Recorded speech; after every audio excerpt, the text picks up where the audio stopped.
Last week in Sonoma, California, Scott Eckridge did what you'd expect him to do on a road course, and in the first race he started on pole, led every lap, and drove away from the field all race long to win his third race in a row. Then in race number 2, Brian Yazik took the lead about halfway through and never looked back. He held on to win over Scott Eckridge for his just second win on the season. Tonight we're in Talladega for 2 feature races around this 2.66 mile high bank Superspeedway, and for the first time this season we have 2 different race lengths. We'll get into that a little bit later, but for now let's get ready and prepared for the Chuckles I'm in Danger Talladega Twister presented by MC² Editing Services. Hi folks, I'm Austin Belke, joined by J.R. Shepard and Kenny Kibbe in the booth. As always, we've got our fantastic director Ryan Seneker behind the scenes in the production trailer.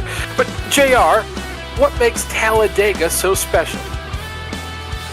Well, Austin, Talladega Superspeedway, it's a 2.66 mile tri-oval that has 33 degrees of banking in the corners and over 16 degrees of banking in that front tri-oval section. All of that leads to some amazing racing around this place. Tonight you'll see drivers going 3, 4, and maybe even sometimes 5 wide. And those drivers, they will be using the draft from the cars ahead to increase their own speed and attempt to overtake the cars in front of them.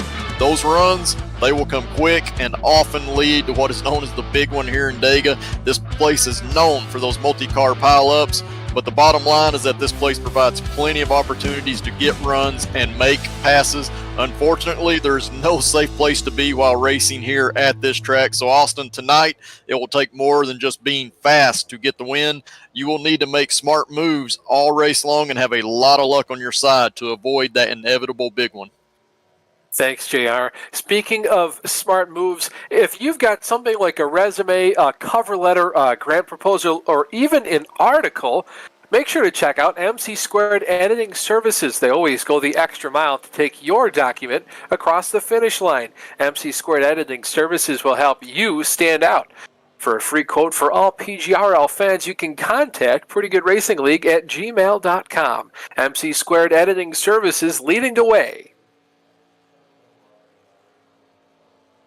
So, Kenny, drivers currently out on the racetrack are putting down their qualifying laps, but you've got some keys for us. Yeah, guys, so tonight the biggest of them all, the biggest key is going to be do not lose the draft for any reason whatsoever. It's a pretty short field today, so if you drop out of the draft, there's a good chance that you're not really going to have any kind of help. You know, sometimes with bigger fields, you'll see the field split up into 2 or 3, 4 packs even. That probably won't happen today, so really need to stay up with the leaders if at all possible, especially in race number 2, where there will potentially be a green flag pit stop. We'll get to that a little bit later. And then the second key is bump drafting, but I put a question mark there, and the reason why is we're in the Gen 4 Cup car, which you can bump draft with, but it's super duper sensitive to it. You really can't bump hardly at all in the corners, and you really have to be calculating and really light with your pushes if you want to bump draft at all, even down the straightaways. But it could be kind of a risk versus reward. It could give a driver that boost that they need at the end of one of these races. If they're able to get a properly done bump draft at the end, could push them to victory.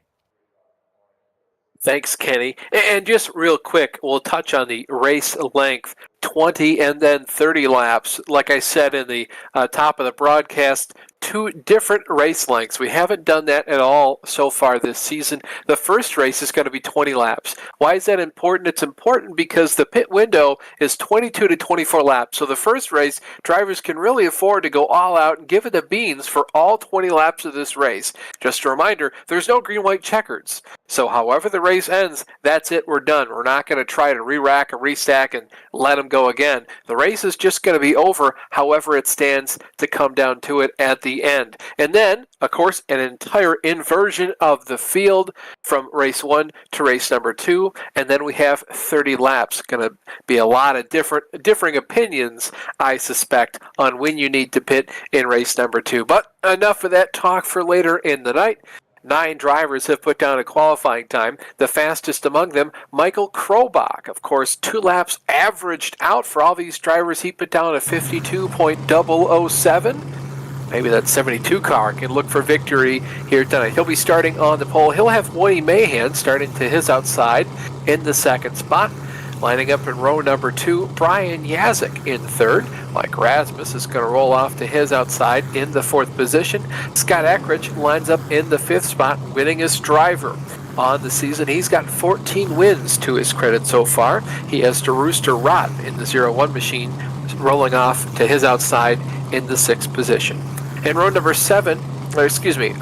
4, Mark Pohl lines up in 7th. Matt Taylor starts in the 8th position just to his outside. And then the last driver to put down a qualifying time, Matt Press.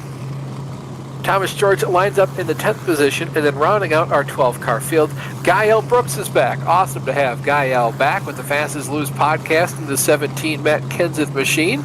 And then Justin Rector lines up to his outside. Good to see Justin back once again as well. He'll start in the 12th spot.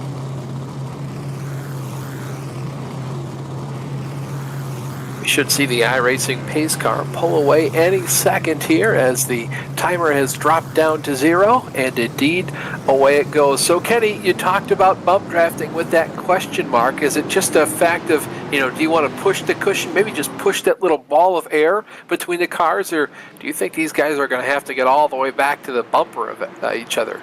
Yeah, I think that most of the drafting is going to be just air pushing today, but I did see a few drivers in practice experimenting with actually physically pushing the driver in front of them, so I would not be surprised to at least see somebody try it, but I would think it'd be a kind of move that you pull out of your hand late in the race, last couple laps. If you got a chance at victory, that would probably be the best time to try to push somebody.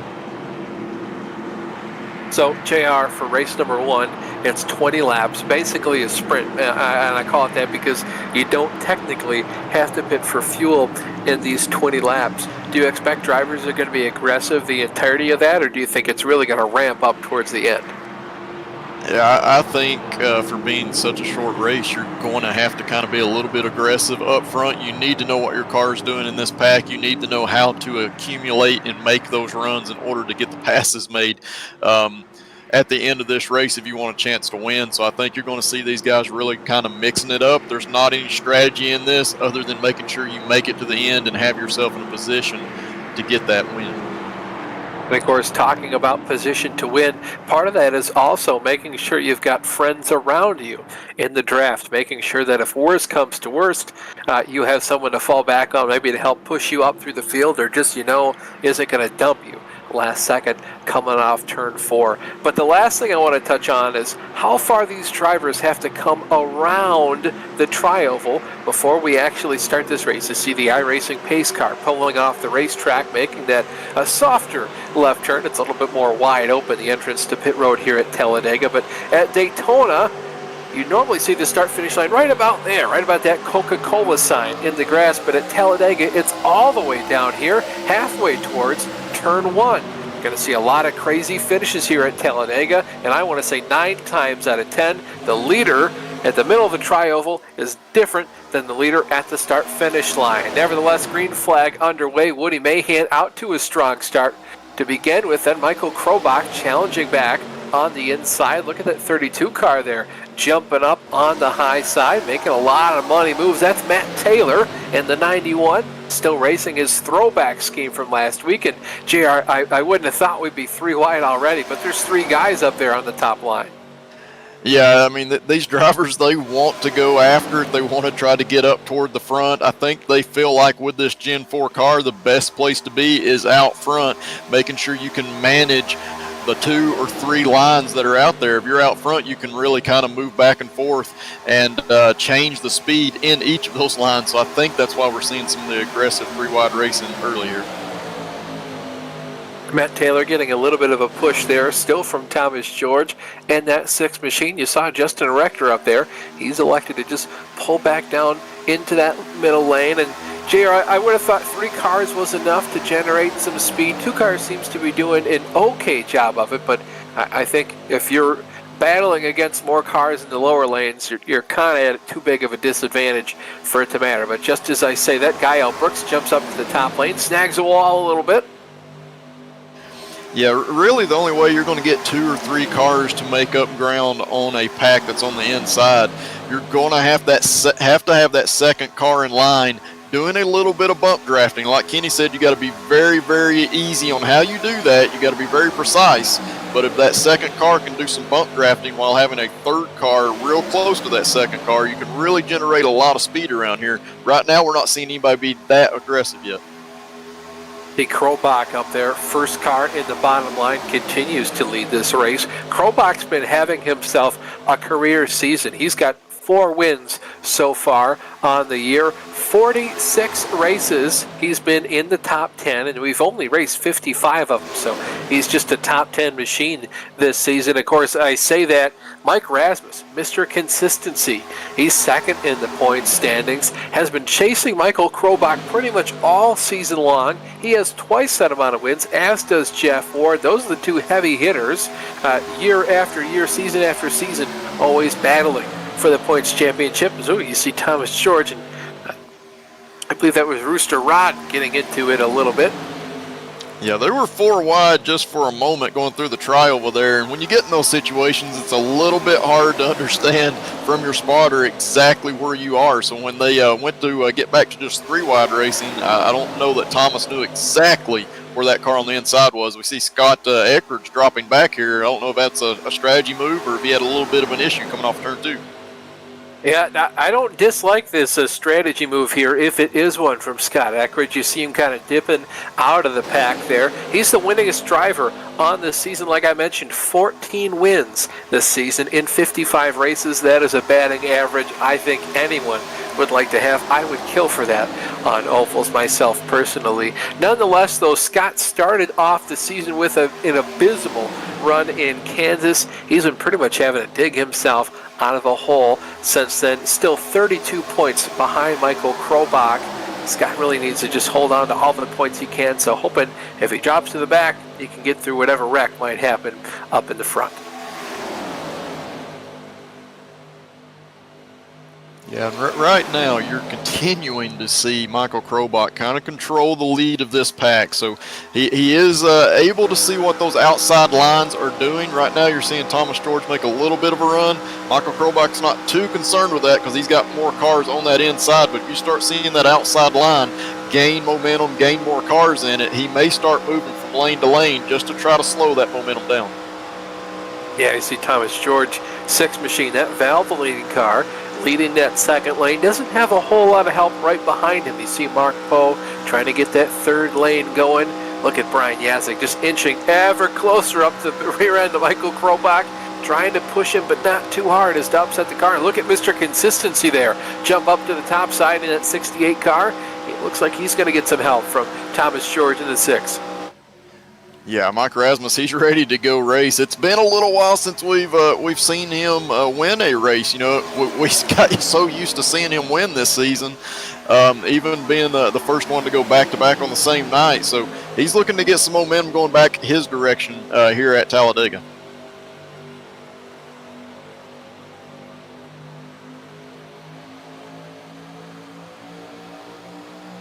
And look at 2 guys we don't see very often still up there, mixing it up in the middle of things. Justin Rector, Gael Brooks, 5th and 7th so far. Great to see those 2 guys back. Every time we get an opportunity to talk to Gael, it's always one of those conversations you wish you could have more often. He's just a great guy to talk to, and love seeing that 17 car out on the racetrack. Yeah, absolutely. Always a great interview. And, you know, guys, he won the last time that we were here at Talladega, got that big win. So this is definitely a track that I'm sure he had circled on his calendar since we came here earlier in the year. The other driver who won when we came here to Talladega earlier in the year, Mr. Gael, Marcone, the watchman. Looking at the standings page here, and I just see the Gael Brooks win at Talladega. No, Marcone, the watchman, won. He was one of the 2 race winners last time we were here earlier in the season. Unfortunately, the watchman not here tonight to follow up and potentially sweep sort of the fall and spring races, but nonetheless, hopefully we can see him back here next week. But last time we were here in Talladega, JR, it was absolute mayhem. There was a lot of crazy stuff happening all night long. and we had a lot of last lap passes for the lead. Yeah, absolutely, and that's something that Talladega always seems to generate is big finishes at the end of the race. You saw how they went across the line this time by. They were 3 wide, just inches apart from each other as far as who was in the lead. That very well could be how the end of this race comes down to seeing those 3 wide drivers, and if it does, you're going to start seeing the drivers not give each other room like you're seeing right now where there's a gap in between them. They're going to start trying to side draft each other, and that in return could lead to some big wrecks as we come to the checker. For as much as I was saying Scott Eckrich might be pulling out of the pack here to save himself some heartache, maybe a little bit of stress as the race goes on, he's pretty much right back into the thick of things. Second car there in the top row. He's the car just ahead of the car we're riding on board with Matt Press in the 60 machine. And Taylor is leading this line. That's that tide right there up in the front. You can barely make out the tide in the orangeness there through the greenhouse of Scott Eckrich's car. Yeah, and I will say, we saw Scott Eckridge drop back. We figured that was a strategy move just to avoid any mishap that may occur. But when you start seeing this pack be 3 wide lap after lap, you know that you somehow have to get yourself into a position if you want a good finish at the end of this race. So I think that's why you're seeing Scott try to make his way back up toward the front of one of these lines here. Yeah, and I think right now I'm going to vote Scott Eckrich best pusher, especially in a straight line. That's the only time he's been making contact with Matt Taylor, but every time he does, those two gain at least a car length over the competition. He's been the smoothest pusher there. You saw Brian Yazik. He continues to push Michael Krobach. Yazik is a phenomenal pusher on these plates tracks. Thomas George is as well, but whenever I see Yazik and Krobach kind of link up, there's a lot of, I'm going to call it shimmying back and forth. It's not a lot. It's not wrecking the car just yet, but look at Scott Eckrich. Well, he's not going to do it this time by, of course, now that I mention it. But last time by, you could see those two were straight as an arrow all the way down the backstretch while making contact with one another. Yeah, it's an art. It is an absolute art form to be able to draft or bump draft in this Gen 4 car because the bumpers just don't align perfectly like you would want. And to do it right takes a lot of skill. And a few of these drivers can do it. Oh, we actually see one car getting moved out of line there in front of Woody Mahan. That's Rooster Rod going up to try out that third lane. You saw Scott Eckrich back off. He set over the in-sim radio, I should say. He got too hot and had to back off. And Kenny, we haven't really touched on that very often, but these cars do get too hot. They tend to overheat when you're really tucked up behind somebody in their draft. You don't have as much cooling air, I should say, to go in and help cool off the engine. So we'll see a lot of these guys maybe start to, is it you get off to one side of somebody in the corners and just try to cool out that radiator? Yeah, so luckily at Talladega there's a lot of space where you could go left or right or, kind of make your own line momentarily just to get a little bit of clean air onto that nose. But yeah, if you're tucked up behind somebody for a prolonged period of time, just kind of stuck in that mess that we call the draft, you can potentially have your water temperature raise up to 260 degrees, even 280, and by that point the gauge will actually start blinking at you in the cockpit telling you, hey, you better cool this engine down or it's going to blow up. And in iRacing they will truly blow if you let that water temperature sit at too high of a temperature for too long. So that's something that drivers will keep in mind, but I guarantee you when you get down towards the last lap or two, that flashing gauge will be ignored. Coming by the front stretch this time, looks like a scene out of cars, 3 wide for the lead.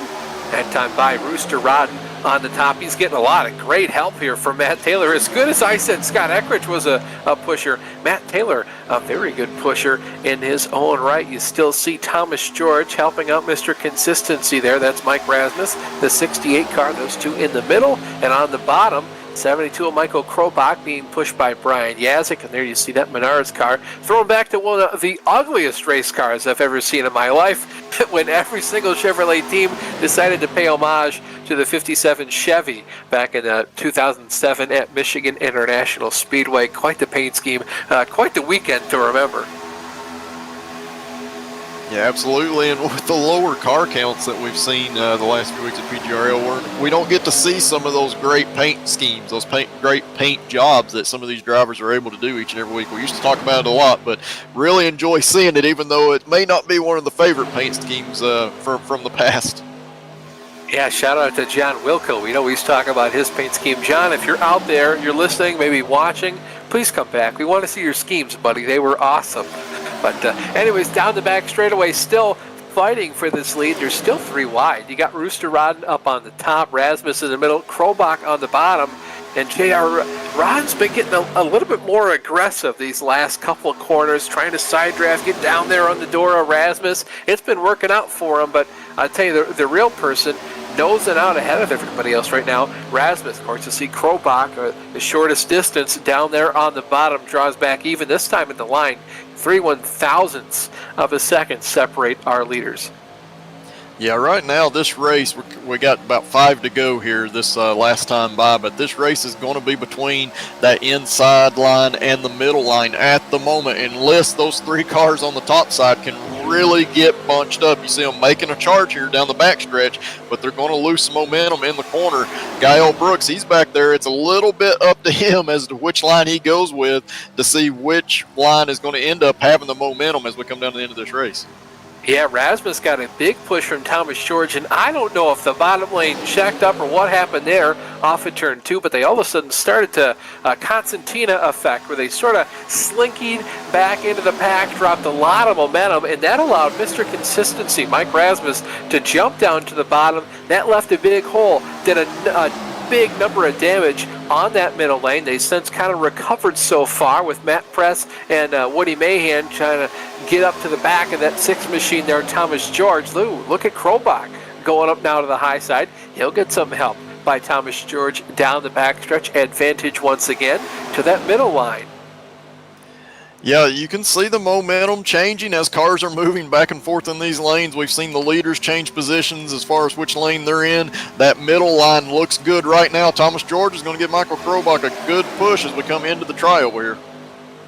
Thomas George getting a good push. Brian Yazik doing a great job to push the air on the back end of Rasmus's car. That last time at the line, once again, 3/1000ths of a second. Look at Rooster Rodden. He's been doing a really good job getting pushes from Matt Taylor to keep that top line kind of, I'm going to say, in the realm of being a possibility for right now. They don't quite have the distance around the corners to really pull even with the other drivers, so they have to do most of their pushing on the high side. There is a little bit more momentum up there, but boy, when they get connected, they can seem to pull back all 2 car lengths that they lose in the corners.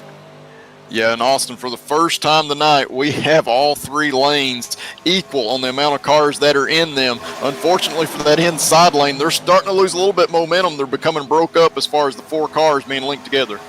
Yeah, Mark Poe not doing the best of job staying connected up there with Justin Rector, but it's difficult, Kenny, how much these cars move around, and it's especially, I'm going to say, the hardest to drive flat out in these big pack-like conditions all the way on the bottom of the racetrack, especially through the trioval. Yeah, and towards the end of the race, like the point that we're getting to, the middle lane and the top lane, they're going to start to kind of pinch off that bottom lane, take as much of the track as they can, which forces the bottom line to really have to turn the wheel a lot more. But then they're kind of stuck between that middle line and the apron. You don't want to clip the apron at any point either. So it gets kind of treacherous down there for the bottom line, although it still can be preferred as long as it stays organized. You saw Rooster Rodden there really pinching off that middle line of Michael Krobach, and then, of course, in turn, pinches down on the bottom. This last time by the start-finish line, Rooster Rodden was the leader by 1/10,000th of a second, at least maybe up to 9/10,000ths of a second. But on my scoring here, I see it as 0.000, so obviously too far to iRacing.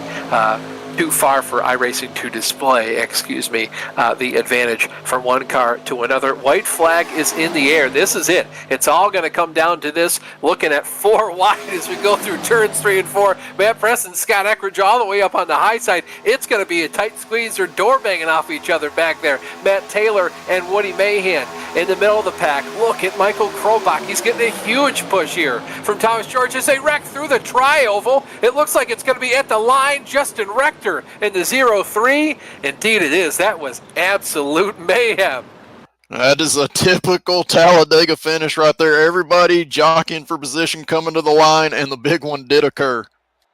And Justin Rector just sailed right through it all. That was incredible. We're going to let everything kind of play itself out. We're going to allow Justin to cool down after the end of that race. Then we're going to talk to him, go through the final finishing order, and take a quick look at those points championship standings. We'll be right back in about 90 seconds.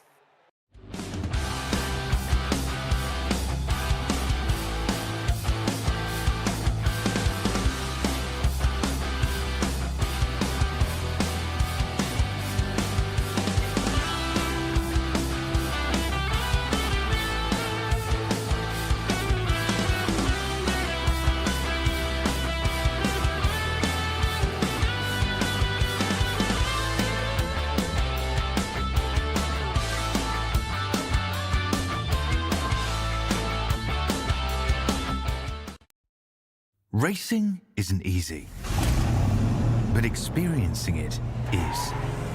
iRacing puts you in the driver's seat with the industry's leading sim racing game. Drive on laser scan replicas of the greatest racing circuits from around the world. Go head-to-head against other drivers chosen by skill-based matchmaking to ensure competitive racing at every level. Compete across all your favorite series. In officially licensed cars, engineered to deliver the most accurate driving experience possible.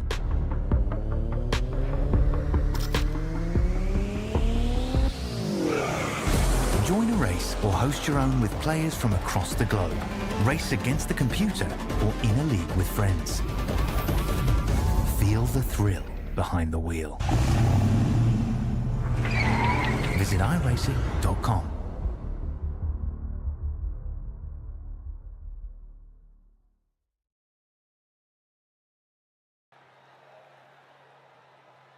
Welcome back to Talladega Superspeedway. We're here for the Chuckles I'm in Danger Talladega Twister, presented by MC2 Editing Services. You see it there on your screen. Justin Rector with a surprise upset victory. Went from like 10th or 11th, entering the tri-oval to first position on the other side. There was a big wreck in front of him. I don't know how he missed it. Mark Poe there in the second position. It was complete pandemonium. Mike Rasmus rounding out your podium. Mr. Consistency once again knocking him out. Michael Krobach fourth. Woody Mahan fifth. Thomas George in sixth. Rooster Rod in seventh. Guy Brooks in eighth. Good to see him back. Matt Press in ninth. Brian Yazik in the 10th position. Rounding out our 12-car field in 11th position, none other than Scott Eckridge himself and Matt Taylor, shotgun on the field. It looks like, Justin Rector was there. He's popped back out. So we'll go ahead and use this opportunity to take a look at the championship point standings coming into tonight's races. Again, this does not factor in what just happened out on the racetrack. Michael Krobach still your point leader. He's got a pretty decent lead over Mr. Consistency there. Scott Eckridge knocking out 3 wins after an abysmal run in Kansas. Matt Taylor fourth. Jeff Ward still within that championship fight. Lots to be said before the end of the season. There's still lots of racing left. Woody Mahan in the 6th position. Mark Cohen, the Watchman, not here tonight, so he'll take a little bit of a dip in the championship point standings, but look for him to bounce back next week. Rooster Rod in 8th. Brian Yazik 9th. Thomas George in the 10th spot. As we look further down through the championship point standings, going to see a couple of the playoff drivers yet to make their playoff debut, and then JR, there's still always the best of the rest that you can go for so far. Guy Brooks, that driver. Yeah, absolutely, and expect him, if he continues to make these races, to move up those points as far as he can.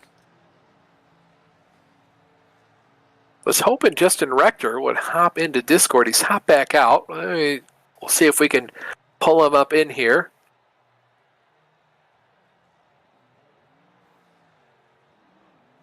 Hey, Justin Rector, Austin and the boys up in the VGN booth. You got a copy? Yep, got you. Excellent, buddy. We saw you hop in the waiting room and then hop back out. I was worried we wouldn't get a chance to talk to you. That was awesome out on the racetrack. What was going through your mind? So I wanted to be a little racier than that, but after a while, I was like, you really couldn't move around with all 3 lanes going at once. And by the end of it, there, I just wanted to see everybody get back in one piece because it was crazy racing for 20 laps there. I was pretty well settled on, I don't know, what was like 7th or 8th, something like that. And it was like Moses watching the seas part. Like, I just in slow motion watch just this wreck start playing out, and just there's daylight, and I'm like, oh, everyone's going slower all of a sudden. It was absolutely incredible to watch from up here in the booth. But moving on, race number 2, of course, you won, so you start dead last on the field, 12th position. Not a huge detriment because, again, it's plate racing, but I got to ask, man, what's your strategy for this pit stop? We know you guys can't make it on fuel. You got to cut this thing in half or just kind of play it by ear and pit with everybody else? Yeah, I'm just going to follow the group probably just to see what the best outcome is there. I don't want any caution flags, but if we have one, that might help, but we'll see. For sure. Justin, last thing before I leave, who do you want to thank for your run tonight? It's a lot of people, I suspect, that make sure this 03 car can get to the racetrack. Thanking you, the fans at home. How about that? Hey, we love to see it. Justin, congratulations once again on your win. Best of luck in race number 2. Thanks, guys. It was Justin Rector, winner of race number 1. We'll send him back down into the general Discord chat, and he'll be on his way. iRacing pace car rolling off on the grid. Scott Eckridge rolling the wrong direction. Kindly get that thing going back the right way. So your grid, again, a complete inversion from race number 1. So if you finish dead last, you get to start on the pole. Matt Taylor starts on the pole with that tie right. Scott Eckridge is going to start to his outside in the 2nd spot. Brian Yazik and Matt Press make up row number 2. And row number 3, Gael Brooks in the 5th spot. Rooster Rodden rolls off from the 6th position. Thomas George starts in 7th. He'll have Woody Mahan rolling off to his outside in the 8th spot. Michael Krobach in 9th, followed by Mike Rasmus in the 10th spot. And it's an all Mike. Row number 5, and then rounding out the field, Mark Poe in 11th and Justin Rector in the 12th spot. Perhaps you're somebody that doesn't know the difference between the proper way to spell grammar and the wrong way to spell grammar. Fun fact, it's actually, if you read it as it's spelled, to be grammar, but English language, we don't talk like that. It's a very weird language, is English, but you know who's got it figured out to a science? MC Squared Editing Services. They always go the extra mile to take your document across the finish line, whether it's a resume, cover letter, grant proposal, article, or content for your website. MC Squared Editing Services will help you stand out. There's a free quote in it for all PGRL fans, but you can contact Pretty Good Racing League at gmail.com for any more information you might want about it. MC Squared leading the way in editing services. So, JR, I got to ask, what all did you learn from race number 1 that you can apply here in race number 2? Well, basically a little bit of what Justin Rector said. Once the group got 3 wide, it's kind of hard for the people in the back of the pack to get toward the front. So if you want to be one of those drivers up near the front of this pack, you're going to have to make that move early, be one of those lead cars. iRacing pace car once again off the racetrack, this time by hands control of the field over to Matt Taylor. Big start for him. At any other racetrack, that would be a godsend for you.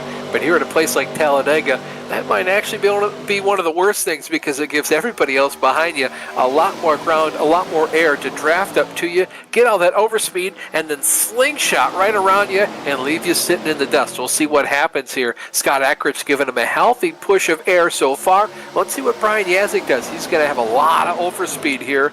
Getting some help by Matt Press. Rooster Rodden tucked in there as well. Looks like they're all going to stay single file. Scratch at Matt Press going to the high side. Yeah, a little bit surprised more people did not go to the outside. Matt Press, he's going to try to do it, but he's kind of by himself. Thomas George a little further back, but that outside line, it's slowly starting to make its way up there. Matt Press looking at 3 wide. Michael Krobach going up there to cover him. Krobach and Rasmus really controlled the entirety of race number 1. And just a heartbreak for them to wind up junked at the end, and not a whole lot of points to show for it. But the worst person off in terms of points so far tonight, if it's not Matt Press, it's got to be Scott Eckridge. He finished second to last there in race number 1, and he's that driver I talked about really having to dig himself out of a hole before this whole chase thing is all said and done. Still a lot to be played for in terms of points and positions to be gained or lost out on the racetrack, but you definitely don't want to have to come from behind. No, you don't. And, Scott, he came into tonight 32 points behind the leader, Michael Krobach. And, he made up a lot of ground last week, but in race number 1, he's already lost some of that ground. So he's looking to regain some of those points he lost in this second race here. And that's why you're going to see him, I think, be very aggressive while he's leading those packs to make sure that people do not get a big run on him. Woody Mahan all the way up there in the third line, trying to see if he can get any help. You got Matt Press sniffing the draft up there. Scott Eckridge still on the bottom, getting a lot of help here by Brian Yazik. And of course, just as I say that, Yazik jumps up to the high side. Maybe does he block Rod? It looks like he will so far. Yeah, and right now, even though you see drivers really positioning themselves, they're not being super aggressive. They're not doing a ton of bump drafting on the straightaways right now, because in this race, they do have to make a pit stop. So it does you no good to be up front if you don't make it to that first round of pit stops. So, JR, I gotta ask, is all this racing equal to the 5th studio album by American rock band legendary Shack Shakers? Maybe. Had to give that one a goog. Not quite as bad as Michael Scott with butchering words up here in the booth, but maybe sometimes. I wouldn't say I'm superstitious to quote him, but I am a little stitious. Still 3 wide here on the high banks of Talladega. Gael Brooks now assumes the position behind Scott Eckridge, trying to help that 70 car around on the bottom line. Matt Press ducks out from that top line. He leaves Woody Mahan all the way out there to dry. Boy, they're snaking around in the tri-oval, aren't they, Kenny? Yeah, they really are. These Gen 4 Cup cars, they really move around a lot, and I'm sure that the drivers in race number 1, they kind of learned. You'll see some drivers that'll move around more than others. You want to try to pair yourself up with a driver that can really hold a steady wheel, but it's easier said than done in these Gen 4 Cup cars. I'd say out of all of the NASCAR cars, these cars here probably move around the most, even at a smooth racetrack such as Talladega. You don't have the bumps and the narrow lines like you do at Daytona, but here at Talladega, there's a lot of space, but it can still kind of become a claustrophobic feeling, at least towards the end of the race, especially like what we saw at the end of race number 1. Drivers were not really giving each other a lot of space, so the minimum amount that you can move back and forth, the better off you'll be. Everybody's nerves are kind of calming down at this point in the race. Only 2 wide. There's 5 cars in the top row, 6 cars in the bottom row. And way back behind there, you can see that tie right there. Matt Taylor kind of just lurking right now. Thomas George taking a look up in the high line. No takers with him so far. The feeling so far, JR, people are just kind of riding around until we make that pit stop. Yeah, they are, and they're giving each other a lot of room right now. You'll occasionally see some of those drivers up the front do a bump draft on the straightaway, but for the most part, they're keeping themselves kind of spaced out a little bit. They're giving each other a lot of room between the lanes here, so they know that they've got to make it to that first round of pit stops. The big question is, what is going to be the strategy here? Do you see some guys go long and then pit late in this race, or are you going to see some of these packs come in earlier in the race? Because a lot of the advantage can be gained by having a formed up group, both when you come onto pit road and then back off of pit road. On your screen there, Rooster Rod able to get down in front of Scott Eckridge, and Scott was one of the better pushes in race number 1. Brian Yazik now followed by Matt Press in the top line. He's got Woody Mahan just behind him. I'll be interested to see which of these 2 lanes starts to win out more frequently. I suspect it will be the bottom lane, but Eddie, you talked about it very well. That outside lane can better control what's going on just by pitching off the inside one, getting a little bit more momentum, really just being able to hold the wheel a little bit more open in the corners. Yeah, the outside line is always really tempting, and generally, if there is going to be any space left over to use on this racetrack, it's going to be up top. So again, going back to the uniqueness of Talladega Superspeedway, it's a lot wider than Daytona. So there's always real estate that can be used by drivers. You see there's openings to that outside portion of the track all the time. So that's always tempting for drivers if they got to run.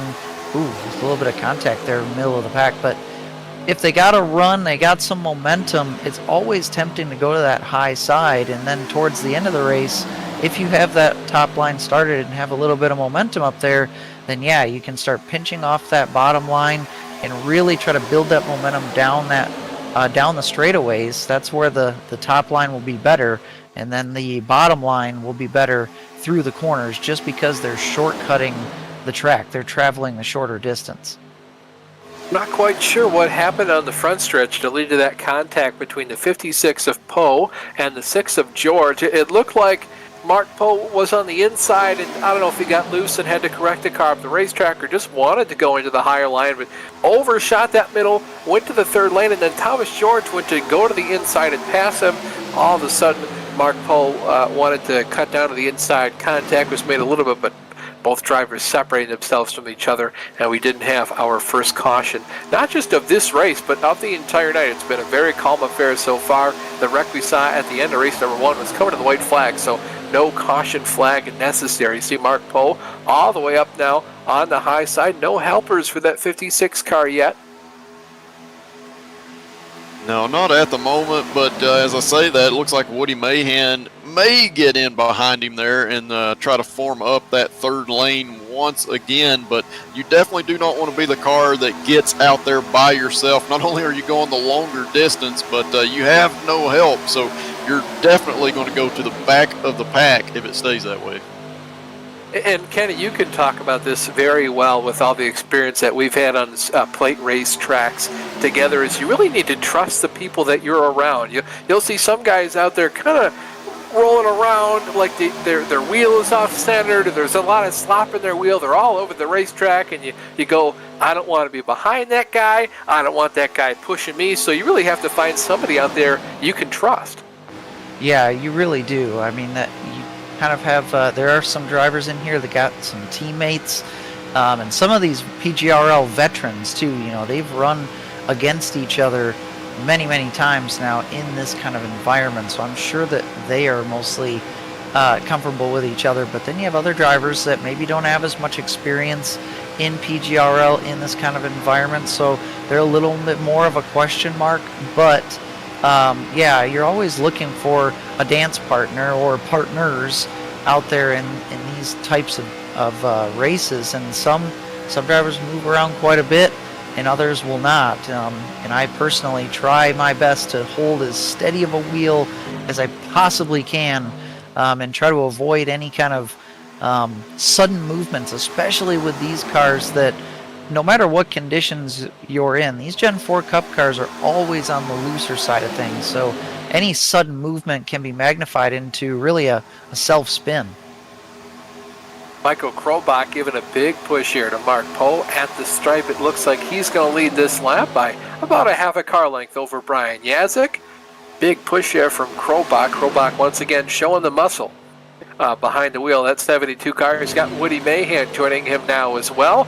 3 cars on the top lane. Lost a lot of momentum with that kind of jarbo-ness going on as they went to turn 1. Now I see that middle lane start to come back on the top side of things. Rooster Rod falling just a little bit back behind now.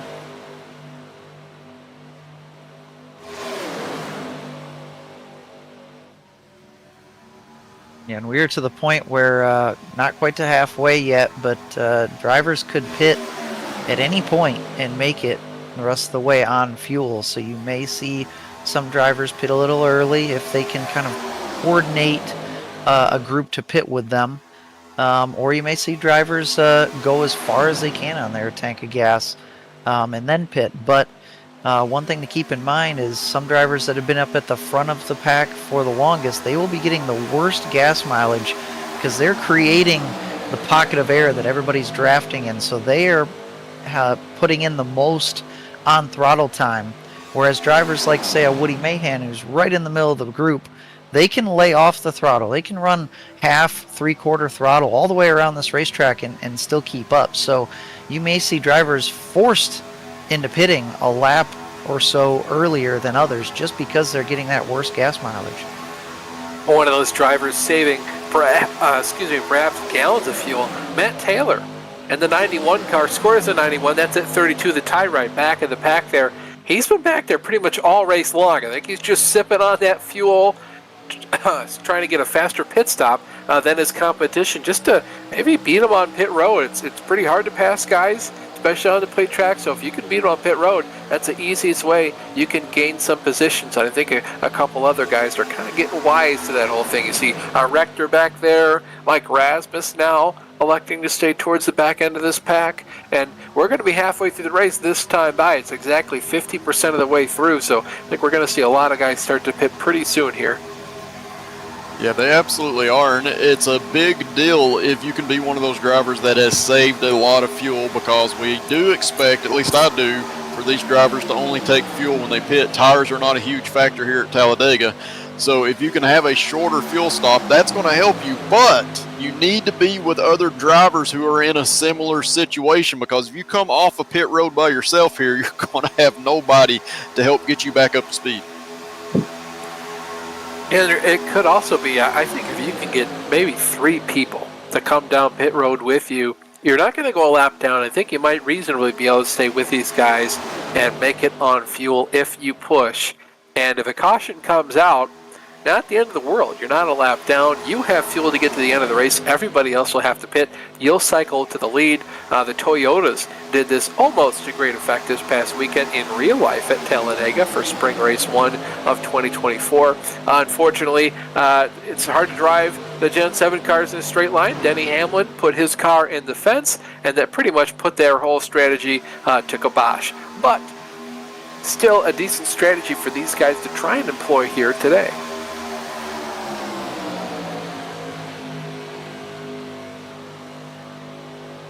And one thing also about the pit strategy is that once you decide that it's time to come to pit road, you need to figure out a way to get down to that bottom line. So you see like Woody Mahan and Michael Krobach, they're stuck up in that top line. They're going to have to get down to the bottom in order to make a pit stop.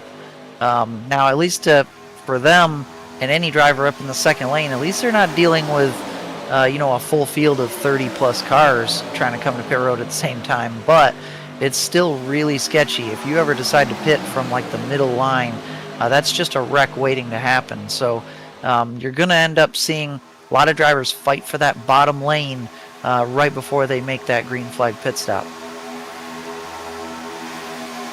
Still through wide for the moment. Woody Mahan all the way on the top side, not making a whole lot of ground. He's the only person up there in that third lane. Brian Yazik continues to lead that middle lane.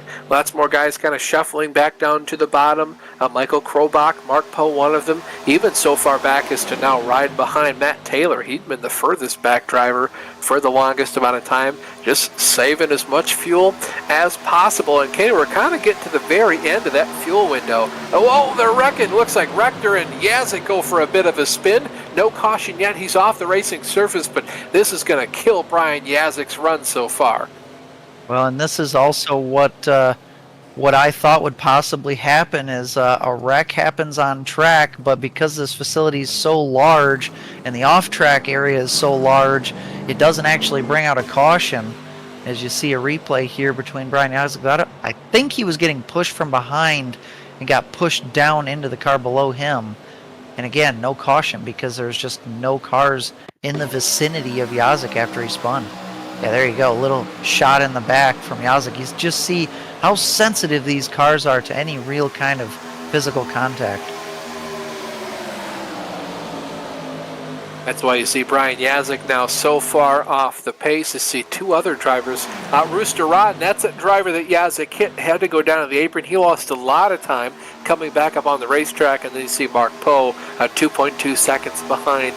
More than likely he's lost the draft. He'll continue to drift back unless we get a caution. Yeah, and if these drivers keep racing the way they are, you could very well get that caution, especially when we start to make pit stops.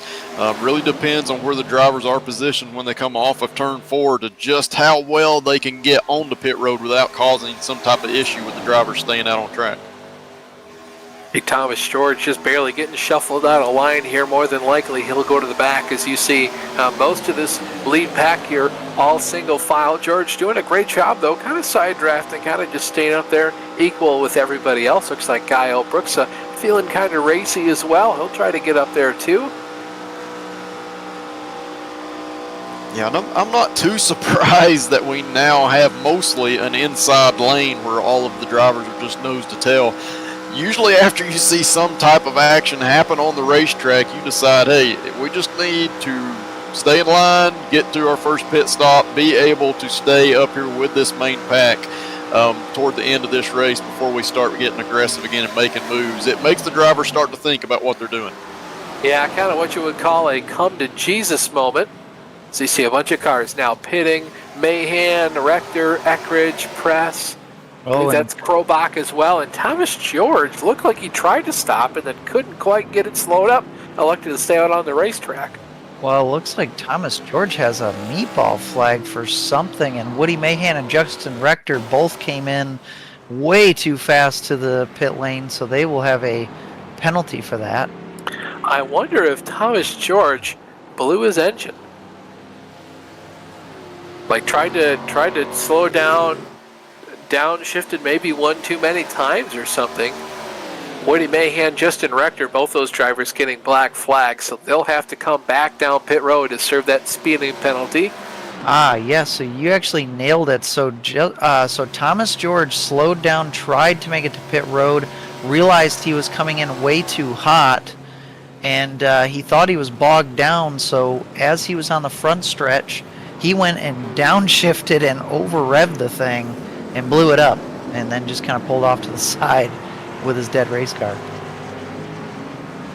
So scratch what I said about, I believe it was Justin Rector and perhaps Woody Mahan. Both those drivers just had to stay in their pit box for a little bit longer to serve their penalty. That's why you still saw them on pit road when Rasmus, Brooks, and Taylor came down pit road. So those drivers now coming back off of it. Your leaders at the moment, Scott Eckridge, Matt Press, and Michael Krobach. They just crossed the start-finish line. Oh, yes, Rasmus is in the lead. Yeah, so I think this is going to complete. But they're going to catch him here. Yeah, this is going to complete the cycle with Rasmus pitting. But this is really going to spread the field out because we already had, Brian Yazik lose ground from his accident there, and then we had two drivers with penalties, and we had another driver blow his engine. So we're going to be down to, 8 cars or so maybe? So it's going to really spread things out here. So here you see this pack catch up to Guy Brooks. They're going to go to the outside. Maybe we'll see if we can pick him up as well. Looks like they should be able to do that. Now they're going to scream around the outside of Mr. Consistency here, and hopefully for his sake, he can jump back in line with them and won't be caught without the draft, but that's going to be hard to do. Yeah, and that was a perfect example of having a big-time pit stop, being able to spend the least amount of time on pit road, but coming off with nobody to draft with. Both Mike Rasmus and Guy Brooks, they came in together, but Rasmus's pit stop time, the time that he spent on pit road total, was a lot less than Gael, and it really kind of cost him there, because if these two do not get linked up and start doing some bump drafting, they are going to lose those first 3 drivers. Well, luckily for them, I think they are going to stay within reach of those lead 3 drivers. Just barely. It came close to becoming out of reach, but yes, they're getting a nice big draft now, so they should be able to stay in the hunt here. But just FYI for everybody at home, all the leaders, the only driver that didn't go fuel only on the pit stop was Mark Poe. I believe he had a full 4-tire service. Everybody else just went fuel only. Tire wear is not really an issue here at Talladega, so the aim was to go for the shortest pit stop possible. So just put as much fuel as you need to make it to the end and call it a day. So now it's a 5-horse race here until the end. And just as it's a 5-horse race, they're going to get the high five. 5 laps to go from Barney the Flagman this time by. So it's coming down to the end here. Scott Eckridge, your leader. Matt Press, second. Michael Krobach in third. Mr. Consistency in fourth. And Guy L. Brooks there in the 17 car is in fifth. You see Scott Eckridge going up the racetrack. Yeah, I think he's determined that being the guy out front may not be the best spot to be in, because there's no other reason really for him to go back to the back of this pack. So I think you're going to start to see these last 4 or 5 laps, drivers really trying to figure out what it takes to get a run on the car ahead of them, because I think ideally when it comes down to a 5-car pack, you want to be toward the back of this pack on the last lap here. Yeah, and if you're not towards the back of the pack, you want to have a friend that you trust right behind you. You see him 3 wide at the start-finish line. I feel like this is just Krobach and Eckridge trying to game the system to see just how far back they can go and charge up through the pack on the last lap. Kind of Dale Earnhardt-esque. There's always a lot of stories that Dale Earnhardt would do that a couple times in the plate races just to see what it would take. How long did he need to prepare for that last lap dash to make sure that he could win? And of course, Talladega is Earnhardt country. 3 wide there for the middle. You got Rasmus on the bottom, Eckridge up top. You're going to see a lot of swapping of positions, lanes, partners, and people here in the lead for the last couple laps. Yeah, these drivers are already getting themselves kind of split up and separated. They're already going 3 wide at times. Really being aggressive here instead of a little bit more on the calm side like I expected, just being 5 cars out there. But they're already starting to mix it up, and in return, that's probably going to slow the momentum of some of the drivers who think they have the perfect strategy going into the last lap. And Kenny, anymore, we're pretty much past the point of no return. There are no green-white checkers in the Pretty Good Racing League. So if the caution comes out, that's it. You're just going to follow behind the iRacing pace car until Barney finally waves the checkered flag to say, hey, the race is done. How about you pack up and go home? So these guys, this is it, really. Yeah, and that's probably why the urgency is as high as it is, because if that caution came out, like you said, race is over. There's no more racing to be had. So they want to be up in front in case that caution does come out. As you see Scott Eckridge there move down in front of Michael Krobach, and now he's trying to play both lines. Luckily for Eckridge, the most of the momentum is on that bottom side, so he's going to hang that 17 car out to dry, and then he's just going to block that bottom line and try to hold stationary there on the bottom. But I think, yeah, it's time to go now. Yeah, 2 laps to go, and boy, Scott Eckridge threw a haymaker of a block there off the front end of Guy L. Brooks' car. Down to the bottom, Michael Krobach, though, knew Scott was clear, kept his foot, and it didn't lose a whole lot of time, and now Guy L. Brooks goes back to the back end of the pack here. He's going to have a lot of momentum, though, when the white flag comes out. You saw Scott Eckridge jump out of line at the same time Michael Krobach did, and Eckridge actually went from last to first there with 1 lap. So white flag in the air this time by as we ride on board here with Michael Krobach. There is Barney with the white flag. 1 to go. This is going to be it. Matt Press looking to the high side. We'll see what goes. Yeah, if you want to make this pass, you're going to have to back up from the driver ahead of you just a little bit in order to get a run. Looks like Krobach did just enough of that coming off of turn 2 here. He and Matt Press, they're going to try to pass Scott Eckridge. Yeah, but look at Mr. Consistency. He's back there with a healthy push here from Guy L. Brooks. They're going to catch the 2 in front of him at just the right time in turns 3 and 4. And I don't think this is the last we're going to say Guy L. Brooks is a name. I think he's going to get a whole lot of passing here done. Side drafting the outside of Rasmus. They're all getting bobbled up as the momentum that Krobach did have starts to dry up. A little bit of argy-bargy there from Scott Eckridge to the 60 of Matt Press. Michael Krobach making that car as wide as possible. How Michael McDowell move. Look at Press on the bottom. Krobach up top at the line. Matt Press, 7/1000ths of a second. Yeah, you've seen that move before in real life where a driver will fade right, cut down left, and it's really difficult for the leader to block that move, especially if the leader gets loose from the air being pushed across his back bumper when that second place driver makes the move. Perfectly textbook pass there by Matt Press. We're going to let Matt Press celebrate this victory. We're going to be right back here in about a minute and a half, so don't go anywhere.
Welcome back to Talladega for the Chuckles I'm in Danger Talladega Twister, presented by MC Squared Editing Services. MC Squared Editing Services always goes the extra mile to take your document across the finish line. Whether it's a resume, cover letter, grant proposal, article, or content for your website, MC Squared Editing Services will help you stand out. For a free quote for all PGRL fans, contact prettygoodracingleague@gmail.com. MC Squared, leading the way in editing services. We just wrapped up race number 2 here. It was an absolute nail-biter, a 5-car dash to the finish.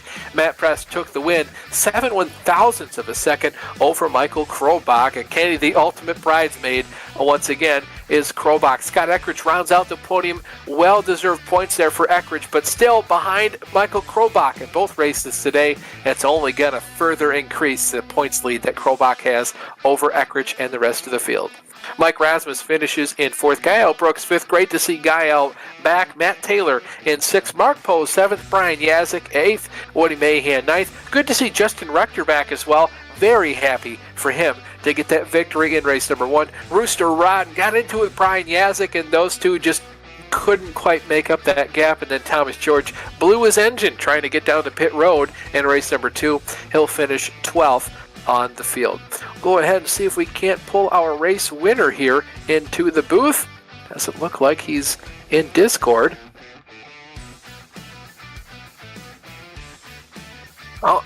JR, I guess we'll have to maybe leave a pin in that to see if Matt Press jumps into the booth, but I guess we're just going to have to go on to closing thoughts for right now. These two races, I was interested to see how well it would work having the 2 different race lengths. I think race number 1 being 20 was perfect, and race number 2 being 30 I think was long enough to make it interesting, but brief enough that we still had to make that pit stop, but you had a bunch of drivers pushing the entire race. Yeah, absolutely. Talladega is one of those races where you know that if you can stay in that lead pack on the final lap, you've got a shot to win, and it normally comes down to some big close finishes. We saw that in both races here tonight. The crash in race number 1 coming to the checkered, and then the race number 2 finish with Matt Press coming out victorious with just a 7/1000th of a second win over Michael Krobach, who has been our point leader for most of the season. So big win for Matt Press. Good to see him get one on the season, because we've talked about him a lot in other races. But moving outside of Talladega, we go to Iowa next week, and that is a race that they're going to be in the trucks again. That's going to be more of a driver's track. It's going to be up to the driver to really manipulate what the handling of that truck is by how they're driving the track. There's multiple lines at Iowa. It's usually a track where you can make passes, but you have to take care of your stuff early in order to get it done.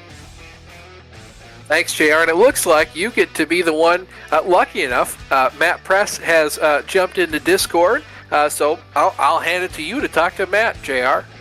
Yeah, so hey, Matt, congratulations on the big win here tonight. I looked at the stats. You had a pole this season already, but now you got a win to go along with that. How does that feel? It feels pretty decent. I was hoping to get one at more of a smaller track, but I'll take them where I can get them. Absolutely. I wanna run you through that last lap. We knew once it came down to the 5 of you drivers out there that were all together in the closing laps, that you guys were trying to figure out what to do, where to get the runs, where to make that pass. Did you know going into that last lap that that's where you wanted to make the pass, or is that just something you had to do on the fly there? Yeah, I usually run the Xfinity cars a lot. This is actually I think the only second time I've ever done Gen 4 on a Superspeedway, so I just kind of tried taking what I learned from Xfinity. It's really important to be patient and not make your move until really the last second. So I kind of knew if I could kind of get him to come off the bottom of the track, I could hurry up and juke to the left and try to get below him and just hope my momentum would carry me and there'd be no one helping him to push him further forward in the lead. That was definitely a good strategy. I want to ask you your thoughts going away from Talladega here, moving into Iowa next week. We're back in the trucks. What are your thoughts on that race and how well you might be able to do in it? Oh, Iowa's not one of my strongest tracks. It kind of reminds me of Richmond a little bit. So Richmond's not one of my good tracks either, but I do really enjoy those races. So, I mean, the only thing I really could hope to carry away from there is learning something and see where I end up. Top 5, I'd be pretty happy with it. Absolutely. Hey, before we let you go for tonight, who do you want to thank for your big win here at Talladega? I'd like to thank Michael Krobach, for one, for bringing me in here, and I think I saw him on a Facebook post introducing me to this league, and I've had quite a blast ever since. I've tried to make every single race. I don't think I've missed any since I've joined. And then my aunt and uncle, Tab and Bati, they wanted me to shout them out if I ever won because they like to watch on the YouTube channel live. So if they're watching, hi guys and love you. And that's about it. Oh, and I would like to thank EPI for even giving me a house driver role. It's a pretty big deal. I've learned a lot from that organization. I really love that team and love those guys at that team. Great job there, Matt. Hey, congratulations on the big win here in race number 2, and hopefully next week we'll get to talk to you some more. All right, sounds good. Thank you very much. All right, guys, that was Matt Press, our big winner here in race number 2 at Talladega, and with that, we'll throw it back to Kenny for some closing thoughts here. Yeah, just a really interesting set of 2 races, but I'm glad that PGRL decided to change things up a little bit. And picked this week to do it with the different race lengths, throwing in 1 pit stop there really did make the second race really change the landscape of it. Really took a lot of drivers out and made it so you had to be, set yourself up for that last little run to the finish. And a group of 5 or so drivers did that, and Matt Press did a great job of just kind of hanging in there and grabbing the victory. So good on him, and we'll look forward to the racing in the trucks next week. Yeah, thanks, Kenny. Like we talked about, Iowa next week, Tuesday, April 30th. This series heads there. As always, the stream will go live at 8:50 p.m. Eastern Time. Iowa, one of my all-time favorite tracks. Jerry, you and I had a phenomenal battle there in the Bootleg Racing League in the Truck Series a couple years ago, so I look forward big time to watching that race and calling it next week here on the broadcast. And, of course, this Friday, you can't not watch it, the BRL Outlaw SK Modified Series. They go to Kern Raceway. It's going to be a phenomenal race. Those cars can really rip it around Kern. That place is an awesome addition to the iRacing service, so don't miss that stream this Friday, April 26th at 8:55 p.m. Eastern Time. You got the Rooster Milker, Bill Subzan, on the call there, heading up the booth, so should be an awesome broadcast as always. This has been a pretty good production of the Virtual Grip Network. On behalf of myself, Austin Belke, my booth mates J.R. Shepard and Kenny Kibbe, as well as our director Ryan Seneker, thank you so much for watching, and have a good night.